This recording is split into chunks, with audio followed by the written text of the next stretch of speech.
कक्षा 12 UP board के प्यारे विद्यार्थियों, स्वागत है आप सभी का हमारे इस चैनल प्रमोद साइंस क्लासेस में। मेरे प्यारे बच्चों, क्लास 12 के जितने विद्यार्थी आज प्यारे बच्चों 19 फरवरी को नागरिक शास्त्र यानी सिविक्स का पेपर देने वाले हैं, मेरे प्यारे बच्चों उनके लिए हम नागरिक शास्त्र का एक बहुत ही इंपॉर्टेंट मॉडल पेपर लेकर आए हुए हैं। मेरे प्यारे बच्चों, सेम ऐसा ही यही पेपर आप सभी के बोर्ड एग्जाम में आज आप सभी के 19 फरवरी को देखने को मिलेगा। तो प्यारे बच्चों, वीडियो को शुरू से अंत तक जरूर देखेगा। इस पूरे पेपर का सलूशन हम आप सभी को इस वीडियो में बताने वाले हैं। प्यारे बच्चों, यहाँ पर देख सकते हैं जो पेपर का कोड है प्यारे बच्चों वो 323 EQ है। मेरे प्यारे बच्चों, सेम ऐसा ही पेपर आप सभी को आज आपके बोर्ड एग्जाम में 19 फरवरी को देखने को मिलेगा। यहाँ पर प्यारे बच्चों आप सभी का पूर्णांक जो होगा 100 नंबर का होगा और प्यारे बच्चों आप सभी को जो समय मिलेगा बोर्ड एग्जाम में वो 3 घंटे 15 मिनट मिलेगा। पूर्णांक प्यारे बच्चों 100 नंबर का होगा और आप सभी को जो बोर्ड एग्जाम में समय मिलेगा प्यारे बच्चों वो 3 घंटे यहाँ पर 15 मिनट मिलेगा। ठीक है, यहाँ पर देखिए क्या कराए निर्देश में कराए कि प्रारंभ के 15 मिनट परीक्षार्थियों को प्रश्न पढ़ने के लिए निर्धारित है। मेरे प्यारे बच्चों, यहाँ पर निर्देश पहला दिया गया है कि सभी प्रश्न करना यहाँ पर प्यारे बच्चों आपको अनिवार्य है। और मेरे प्यारे बच्चों, यहाँ पर प्रश्न 1 से लेकर 10 तक बहुविकल्पी प्रश्न है और प्रश्न संख्या 11 से 20 तक अति लघुतरीय प्रश्न है और प्यारे बच्चों जिनका उत्तर आप सभी को लगभग 10 शब्दों में देना होगा। ठीक है, अब प्यारे बच्चों यहाँ पर पांचवा करा है कि प्रश्न संख्या 21 से 26 तक अति लघुतरीय प्रश्न है जिनका उत्तर प्रत्येक लगभग 50 शब्दों में देना है। और प्रश्न संख्या 27 से 30 तक लघु उत्तरीय सेकंड प्रश्न है जिनका प्रत्येक उत्तर लगभग 100 से 125 शब्दों में देना होगा। ठीक है, यहाँ पर देखिए अगला निर्देश क्या है कि प्रारंभ की प्रश्न संख्या 31 और 32 दीर्घ उत्तरीय प्रश्न है जिनका उत्तर आप सभी को प्रत्येक यानी कम से कम 250 शब्दों में देना होगा। सभी प्रश्न का निर्धारित अंक उसके सामने अंकित किए गए हैं। मेरे प्यारे बच्चों, सबसे पहले यहाँ पर आप सभी के यहाँ पर बहुविकल्पी प्रश्न है जिसमें करा है प्यारे बच्चों के नोट 10 प्रश्नों में से प्रत्येक के 4 विकल्प दिए गए हैं। इनमें से सही विकल्प चुनकर अपनी उत्तर पुस्तिका में लिखिए। यहाँ पर देखिए सबसे पहला क्वेश्चन क्या कराए कि सोवियत संघ का विघटन क्यों हुआ।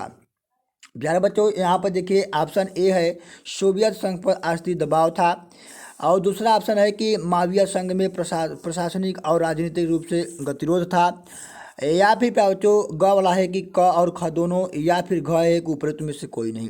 तो मेरे प्यारे बच्चों सोवियत संघ का विघटन इसलिए हुआ क्योंकि सोवियत संघ पर आर्थिक दबाव था और प्यारे बच्चों यहाँ पर माविया संघ में प्रशासनिक और राजनीतिक रूप से गतिरोध था। तो ऑप्शन नंबर प्यारे बच्चों यहाँ पर जो ग है यानी क और ख क्या है दोनों इसका ऑप्शन सही होगा। तो ऑप्शन नंबर ग है इसका क्या है राइट आंसर हो गया। अगला प्यारे बच्चों यहाँ पर देखिए दूसरा क्वेश्चन करा है कि दक्षिण पूर्व एशियाई राष्ट्रों के संगठन की स्थापना कब हुई। तो मेरे प्यारे बच्चों ऑप्शन क है 1966 में, ख है प्यारे बच्चों 1967 में, ग है 1968 में और प्यारे बच्चों घ है यहाँ पर 1969 में। तो मेरे प्यारे बच्चों दक्षिण एशियाई राष्ट्रों की संगठन 1967 ईस्वी में हुआ था। प्यारे बच्चों ऑप्शन नंबर यहाँ पर ख क्या है राइट आंसर है। मेरे प्यारे बच्चों, अभी तक आप इस चैनल को सब्सक्राइब नहीं किए तो सब्सक्राइब कर लीजिए। इसी तरीके से सभी विषयों के मॉडल पेपर हम इस चैनल पर हल करवाते रहेंगे। ठीक है, यहाँ पर देखिए अगला क्वेश्चन तीसरा वाला करा है कि श्रीलंका में बहुसंख्यक वर्ग कौन सा है। तो मेरे प्यारे जो श्रीहरि है वो श्रीलंका में प्यारे बच्चों क्या है बहुसंख्यक वर्ग है। तो श्री से क्या लिखिए श्रीहरि और श्री से श्रीलंका याद रखिएगा। अगला देखिए यहाँ पर है चौथा क्वेश्चन करा है कि बांग्लादेश का संगठन कब हुआ। प्यारे बच्चों क है यहाँ पर 1970 में, ख है 1971 में और ग है 1975 में और घ है 1991 में। तो मेरे प्यारे बच्चों यहाँ पर बांग्लादेश का जो गठन हुआ वो 1971 में हुआ। प्यारे बच्चों ऑप्शन नंबर यहाँ पर ख क्या होगा इसका राइट आंसर हो गया। इसी तरीके से पांचवा क्वेश्चन यहाँ पर करा है कि वर्ल्ड सोशल फोरम की चौथी बैठक 2004 में कहाँ हुई थी। तो मेरे प्यारे बच्चों मुंबई में क्या हुआ था इसका राइट आंसर होगा। तो ऑप्शन नंबर यहाँ पर क क्या है इसका राइट आंसर है। इसी तरीके से छठवां क्वेश्चन है कि संपूर्ण क्रांति के जनक कौन थे। तो मेरे प्यारे बच्चों जयप्रकाश नारायण क्या थे संपूर्ण क्रांति के जनक है। मेरे प्यारे बच्चों सारे क्वेश्चन आप सभी के बोर्ड एग्जाम के बहुत इंपॉर्टेंट है। यहाँ पर बच्चों सातवां क्वेश्चन करा है कि राज्य पुनर्गठन अधिनियम के आधार पर 1956 में कितने राज्य बनाए गए थे। तो मेरे प्यारे बच्चों 14 राज्य बनाए गए थे। कितने राज्य 14 राज्य बनाए गए थे। ऑप्शन नंबर यहाँ पर ख इसका क्या है राइट आंसर होगा। 8वां क्वेश्चन यहाँ पर करा है कि 1975 में संविधान के किस अनुच्छेद के आधार पर आपातकाल लागू किया गया। तो मेरे प्यारे बच्चों जो 352 अनुच्छेद है संविधान का, उसी के आधार पर आपातकाल लागू किया गया। तो जो ऑप्शन नंबर ख यहाँ पर भी क्या है, राइट आंसर होगा। इसी तरीके से अगला क्वेश्चन 9वां वाला करा है कि 1984 में ऑपरेशन ब्लू स्टार किस राज्य में चलाया गया था। तो मेरे प्यारे जो पंजाब राज्य में क्या है, 1984 में ऑपरेशन ब्लू स्टार एक्ट चलाया गया था। ठीक है। इसी तरीके से प्राइवेट यहाँ पर करा है अगला क्वेश्चन 10वां वाला कि मंडल आयोग का गठन क्यों किया गया। ऑप्शन क है प्यारे बच्चों कि सामाजिक एवं शैक्षिक पिछड़ेपन की व्यापकता का पता लगाने के लिए, या फिर ख है कि पिछड़ेपन को दूर करने के लिए उपाय सुझाने के लिए, या फिर बच्चों ग ऑप्शन है कि क और ख दोनों, या फिर घ है कि इनमें से कोई नहीं। तो मेरे प्यारे बच्चों यहाँ पर देखिए सामाजिक शैक्षिक पिछड़ेपन को व्यापकता का पता लगाने के लिए भी और पिछड़ेपन के दूर करने के लिए सुझाव के लिए भी क्या क्या मंडल आयोग का गठन किया गया। तो क्या बच्चों यहाँ पर ऑप्शन क ग वाला है सही, यानी क और ख दोनों क्या है, इसका ऑप्शन सही है। तो ऑप्शन नंबर ग यहाँ पर क्या है, राइट आंसर होगा। अब प्यारे बच्चों यहाँ पर देखिए आठवीं के इस तरीके से 10 एमसीक्यू यहाँ समाप्त होते हैं। अब आता है आठवीं का अति लघु उत्तरीय प्रश्न। यहाँ पर देखिए पहला क्वेश्चन क्या करा है कि यूरोपीय संघ की स्थापना का क्या उद्देश्य था। तो देखिए लिखेंगे कि यूरोपीय संघ की स्थापना का उद्देश्य आर्थिक सहयोग बढ़ाना, व्यापार को सरल बनाना, शांति बनाए रखना, सदस्य के बीच एकता को बढ़ावा देना और नागरिकों को स्वतंत्रता आवाजाही सुविधा प्रदान करना। ये क्या था प्यारे बच्चों, यूरोपीय संघ की स्थापना का उद्देश्य था। इस तरीके से प्यारे बच्चों आप यहाँ पर इस पेपर का स्क्रीनशॉट लेते रहेंगे। आप इसका PDF मैं अपने टेलीग्राम चैनल पर दे दूंगा। अगला देखिए यहाँ पर है कि वैश्वीकरण के कारण भारत में उपलब्ध खाद्य पदार्थों में आए परिवर्तन में से किन्हीं 2 उदाहरण को लिखिए।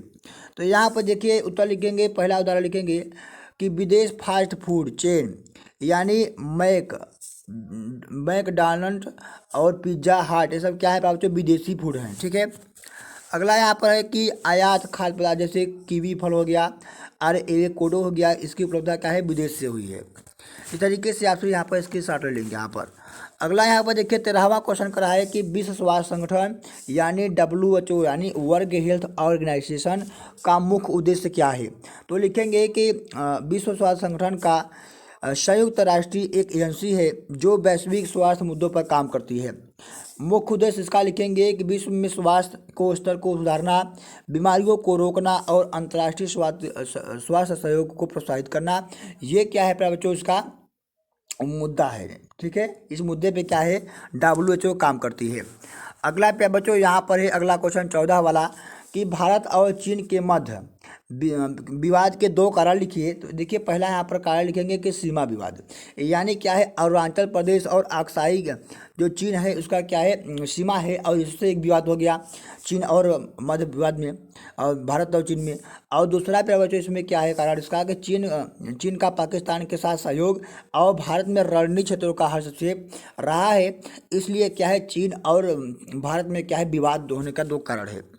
अब प्यारे बच्चों यहाँ पर 15 वाला क्वेश्चन करा है कि संयुक्त राष्ट्र संघ के किन्हीं 2 अंगों का नाम लिखिए। तो पहला अंग लिखेंगे प्यारे बच्चों संयुक्त राष्ट्र महासभा और दूसरा लिखेंगे सुरक्षा परिषद।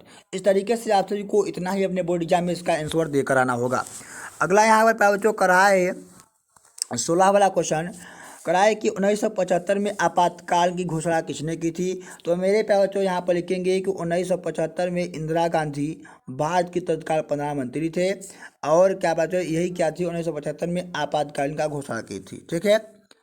अगला यहाँ पर है प्यारे बच्चों 17 वाला क्वेश्चन करा है कि 1975 में संपूर्ण क्रांति की अवधारणा क्या थी। तो यहाँ पर लिखेंगे इसका आंसर कि संपूर्ण क्रांति जयप्रकाश नारायण द्वारा प्रस्तावित एक सामाजिक और राजनीतिक आंदोलन था जिसमें भ्रष्टाचार, आर्थिक असमानता और राजनीतिक दमन के खिलाफ लड़ाई और समाज में व्यापक सुधार का आह्वान किया गया था। इस तरीके से प्यारे बच्चों आपको अपने शब्दों में इसका आंसर देकर आना होगा। बहुत ही अच्छे तरीके से बच्चों जितना मैं बता रहा हूँ उतने ही शब्दों में आपको लिख कर आना होगा यहाँ पर। ठीक है। अगला 18 वाला क्वेश्चन करा है कि 1953 में भारत में राज्य पुनर्गठन आयोग नियुक्त के लिए किन्हीं 2 कारणों का उल्लेख कीजिए। तो यहाँ पर लिखेंगे उत्तर देखिए पहला कारण लिखेंगे कि भाषाई आधार पर राज्यों के पुनर्गठन की मांग की गई थी। और यहाँ पर दूसरा कारण है कि प्रशासनिक दक्षता और राष्ट्रीय एकता का सुनिश्चित करना था। ठीक है, ये दो कारण इसका लिखेंगे। अगला है बच्चों, यहाँ पर कराए 19 वाला क्वेश्चन कि गोवा को स्वतंत्रता कब मिली। तो लिखेंगे गोवा को स्वतंत्रता 19 दिसंबर 1961 को भारतीय सेना के ऑपरेशन विजय के बाद स्वतंत्रता मिली थी। ठीक है, इस तरीके से आप सभी को इसका क्वेश्चन का आंसर देना होगा। अगला यहाँ पर है कि 20वां क्वेश्चन कि मणिपुर की मुख्य समस्या क्या है। तो लिखेंगे कि मणिपुर की मुख्य समस्या उग्रवाद, जाति संघर्ष और विकास की कमी है। ठीक है, इस तरीके से आप सभी को इतना आंसर लिखते हैं बच्चों, आप सभी को एग्जामिनर पूरा नंबर यहाँ पर देता है। अगला देखिए, यहाँ पर आप सभी का अति लघु उत्तरीय प्रश्न फर्स्ट है। इसमें करा है 21 वाला क्वेश्चन कि वैश्विक राजनीति में पर्यावरण की चिंता क्यों आवश्यक है। तो इसमें देखिए आप इसका आंसर लिखेंगे, यहाँ पर लिखेंगे कि पर्यावरण की चिंता इसलिए आवश्यक है क्योंकि जलवायु परिवर्तन, प्रदूषण, प्राकृतिक संसाधनों का क्षरण और जैविक विविधता जैसे अन्य समस्याएं वैश्विक हैं और इनका प्रभाव सभी देशों पर पड़ता है। यह समस्या सीमाओं तक सीमित नहीं रहती है और इनमें निपटने के लिए अंतर्राष्ट्रीय सहयोग और नीतियों का आवश्यकता होता है। इस तरीके से आप सभी को बच्चों इसका आंसर यहाँ पर देकर आना होगा। अगला यहाँ पर 22 वाला क्वेश्चन कर रहा है कि साझी परंतु अलग अलग जिम्मेदारियों का सिद्धांत किस क्षेत्र से संबंधित है, इसकी व्याख्या कीजिए। तो यहाँ पर देखिए आप इसका आंसर लिखेंगे कि यह सिद्धांत पर्यावरण संरक्षण और जलवायु परिवर्तन से संबंधित है। इसका व्याख्या लिखेंगे कि यह सिद्धांत बताता है कि सभी देशों को पर्यावरण संरक्षण के लिए सहयोग करना चाहिए, लेकिन उन जिम्मेदारियों, उनकी आर्थिक स्थिति, विकास स्तर और ऐतिहासिक उत्सर्जन के आधार पर तय की जाएगी कि विकसित देशों की जिम्मेदारी अधिक है क्योंकि उन्होंने औद्योगिकरण के कारण पर्यावरण का अधिक नुकसान पहुंचाया है। ठीक है, इस तरीके से आप सभी को इसका आंसर देना होगा। 23 वाला क्वेश्चन है बच्चों यहाँ पर कि वैश्वीकरण की अवधारणा क्या है, उदाहरण सही लिखिए। तो यहाँ पर लिखेंगे कि वैश्वीकरण का अर्थ है कि विभिन्न देशों के बीच व्यापार, सांस्कृतिक, प्रौद्योगिक और विचारों का आदान प्रदान यह दुनिया को एक ग्लोबल विलेज में बदल देता है। इस तरीके से आप सभी को वैश्वीकरण का अर्थ लिखने के बाद यहाँ पर लिखेंगे उदाहरण लिखेंगे यहाँ पर कि विदेशी वस्त्र ब्रांड ने विदेशी ब्रांड जैसे नाइकी, जारा हो गया, भारत में आना, ये सब क्या हो गया, इसका उदाहरण है। दूसरा है कि भारतीय कंपनी से टाटा होगा, इन्फोसिस होगा और विश्व स्तर पर इसका क्या है, विकास हुआ है, विस्तार हुआ है। इस तरीके से आप इसका उदाहरण देंगे। अगला देखिए 24 वाला क्वेश्चन कर रहा है कि वर्तमान समय में गठबंधन की एक राजनीतिक आवश्यक है, क्यों, इसे स्पष्ट कीजिए। तो देखिए आप इसका आंसर यहाँ पर लिखेंगे कि गठबंधन राजनीतिक आवश्यक है क्योंकि यहाँ पर पहला लिखेंगे कारण विविधता के कारण, क्योंकि जैसे भारत जैसे बहुजातीय बहुभाषी देश में विभिन्न समूह और हितों को प्रतिनिधि देने के लिए है। ठीक है, अगला यहाँ पे हेडिंग लिखेंगे, देखिए संसदीय बहुमत यानी अलग अलग दलों के सहयोग से स्थिर सरकार बनाने में मदद मिलती है। तीसरा यहाँ पर है कि सहमत की राजनीति यानी विभिन्न विचारधाराओं को दल मिलकर सामूहिक निर्णय लेते हैं जिससे लोकतंत्र मजबूत होता है। अगला देखिए यहाँ पर 25 वाला क्वेश्चन करा है कि आपातकाल की घोषणा के बाद शासन व्यवस्था में क्या परिवर्तन लाएंगे, कि इसका आप सभी को अपने से दे देना होगा।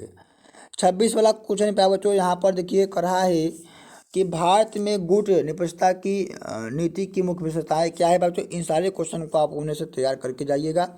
यहाँ पर देखिए आप इसका आंसर लिखेंगे कि मौलिक अधिकार निलंबित, पहला हेडिंग लिखेंगे मौलिक अधिकार निलंबित यानी नागरिकों के मौलिक अधिकार पर रोक लगा दी गई। ठीक है, दूसरा लिखेंगे कि सेंसरशिप यानी प्रेस की स्वतंत्रता पर प्रतिबंध लगाया गया।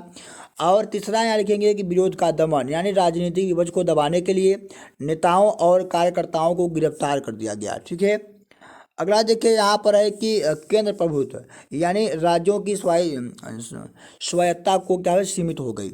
इस तरीके से आप सभी को यहाँ पर इसका आंसर देना होगा। अब आता है बच्चों यहाँ पर आपका लघु उत्तरीय सेकंड आता है जिसमें यहाँ पर कहा है कि दक्षिण एशिया में सार्क की भूमिका का आलोचनात्मक विवेचना कीजिए। तो आप यहाँ पे इसका आंसर लिखेंगे कि सार्क की स्थापना क्षेत्रीय सहयोग को बढ़ावा देने उद्देश्य से की गई थी, लेकिन यह अपनी अपेक्षाओं पर खरा नहीं उतर पाया। इस आलोचना में कुछ प्रमुख बिंदु निम्नलिखित हैं।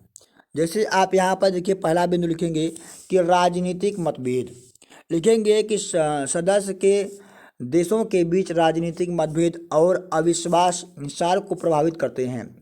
भारत पाकिस्तान संबंध में तनाव अन्य देशों के द्विपक्षीय मुद्दे सार्क की बैठक को प्रभावित करते हैं। पहला यहाँ पर लिखेंगे।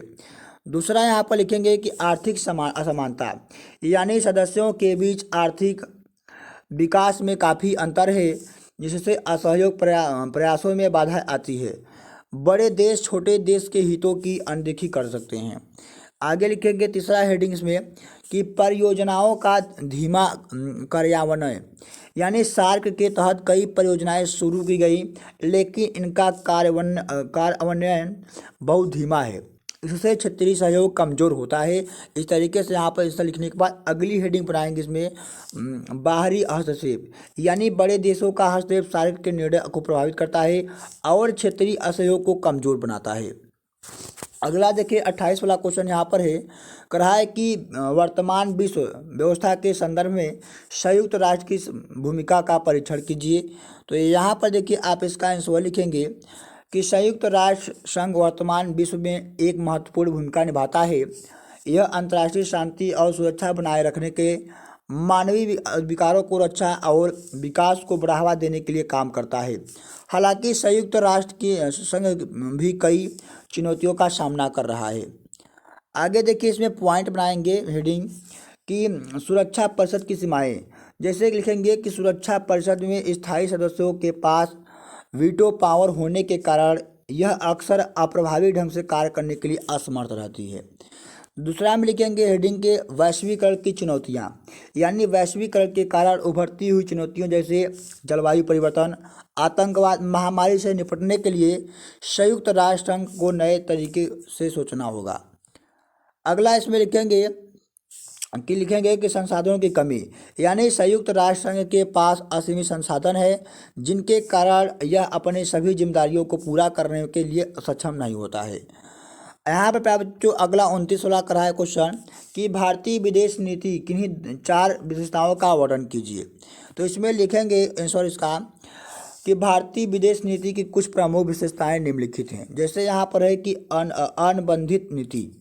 लिखेंगे कि भारतीय किसी भी गुट में शामिल नहीं होना चाहता और स्वतंत्र विदेश नीति अपनाता है।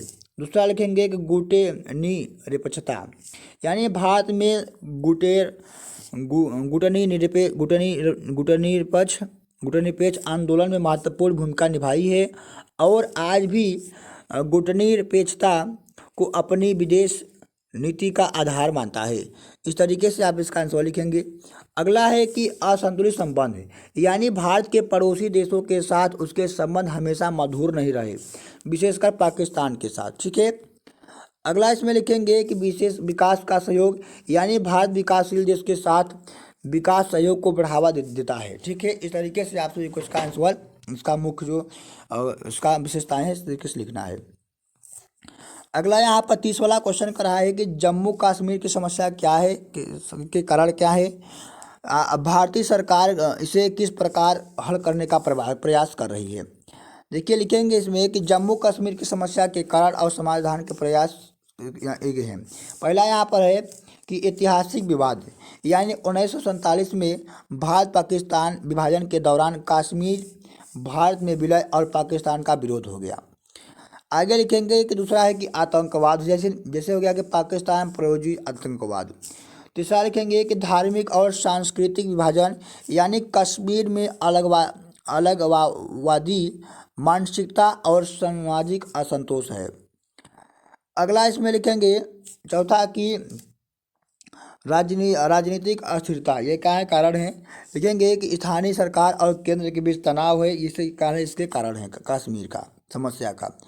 इसके देखिए भारत सरकार इसमें प्रयास का कर रही है। लिखेंगे कि अनुच्छेद 370 का निष्कासन, यानी 2019 में जम्मू कश्मीर को विशेष दर्जा समाप्त कर केंद्र शासित प्रदेश बनाया। ठीक है। अगला है इसमें कि विकास योजनाएं, जैसे क्षेत्र में बुनियादी ढांचे और रोजगार के अवसरों को बढ़ावा देना। तीसरा है कि आतंकवाद के खिलाफ कार्रवाई, यानी सेना और सुरक्षा बलों द्वारा आतंकवाद को नियंत्रित करने का प्रयास कर रही है सरकार। आगे देखिए यहाँ पर है कि समाज में समावेश, यानी क्या है, कश्मीरी युवाओं को मुख्य धारा लाने के लिए शैक्षिक और सांस्कृतिक कार्यक्रम अपनाना होता है। यहाँ है, अब आता है दीर्घ उत्तरी प्रश्न। इसमें लिखेंगे यूरोपीय संघ को शक्तिशाली संगठन बनाने वाले किन्हीं 4 कारकों का व्याख्या कीजिए। तो प्यारे बच्चों यहाँ पर देखिए आशय के यहाँ पर लॉन्ग क्वेश्चन क्या कर रहा है, तो यहाँ पर लिखेंगे इसका आंसर कि यूरोपीय संघ को विश्व की सबसे शक्तिशाली आर्थिक और राजनीतिक संस्थाओं में से एक बनाया गया है। इसकी शक्ति के पीछे कई कारक काम करते हैं। एकल बाजार हो गया, यूरोपीय संघ ने एकल बाजार की स्थापना की है, जिसके तहत सदस्यों के बीच व्यापार बाधाओं को हटा दिया गया। इससे व्यापार और निवेश में वृद्धि हुई, आर्थिक विकास को भी गति मिली। अगला यहाँ पर लिखें दूसरा पॉइंट की एकल मुद्रा, यानी यूरोपीय संघ के अधिकांश देशों ने एकल मुद्रा यूरो को अपनाया। इससे मुद्रा परिवर्तन की समस्या समाप्त हुई और व्यापार को आसान बनाया गया। अगला देखिए पॉइंट इसमें लिखेंगे कि सामूहिक निर्णय लेना, यानी यूरोपीय संघ में महत्वपूर्ण निर्णय सामूहिक रूप से के लिए जाते हैं। इससे सदस्यों के बीच एकता और सहयोग बढ़ता है और वे अंतर्राष्ट्रीय मंच पर एक मजबूत आवाज़ बन पाते हैं। चौथा इसमें लिखेंगे कि साझा नीतियाँ, यानी यूरोपीय संघ ने पर्यावरण, न्याय और अन्य शास्त्रों को नीतियाँ बनाई है। इससे सदस्यों के बीच समन्वय बढ़ता है और वैश्विक चुनौतियाँ भी अधिक प्रभावी से निपट पाते हैं। इस तरीके से प्यारे बच्चों आप सब इन सारे क्वेश्चन का यहाँ पर स्क्रीनशॉट लेकर इसे तैयार कर जरूर जाइएगा। प्यारे बच्चों यही क्वेश्चन आप सभी के बोर्ड एग्जाम में आप सभी को 18 फरवरी को देखने को जरूर मिलेगा। तो प्यारे बच्चों ये रहा आप सभी के लॉन्ग क्वेश्चन। इसका PDF जो है प्यारे बच्चों मैं अपने टेलीग्राम चैनल पर दे दूँगा, वहाँ जाकर आप इस पेपर का PDF डाउनलोड कर लीजिए। तो प्यारे बच्चों वीडियो अच्छी लगी तो वीडियो को लाइक एंड चैनल को सब्सक्राइब जरूर कीजिएगा।